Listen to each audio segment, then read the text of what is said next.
Misteri i kishës së Laçit.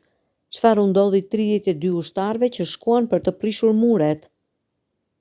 Kisha e Laçit ose kisha e Shëndojit konsiderohet si një nga vendet më të shenjta në vendin tonë dhe mijëra qytetarë bëjnë pelegrinazh në këtë vend. Por çfarë fshihet mbas kësaj kishe?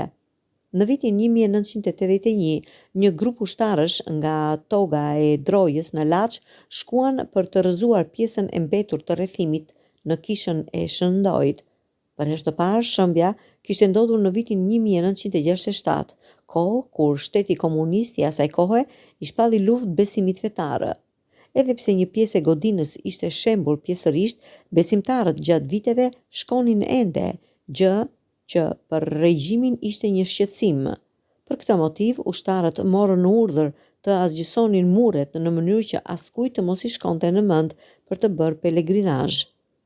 Pasi rrëzuan një pjesë të rrethimit, toga prej 32 vetash mbeti e paralizuar nga mezi e poshtë në mënyrë të pashpjegueshme.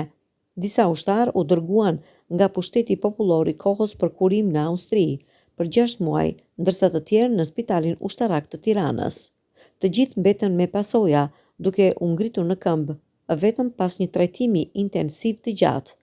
Fenomeni mbeti i pashpjegueshëm dhe u vesh me mister. Historia u përhap shpejt në Laç, duke u treguar si diçka mistike.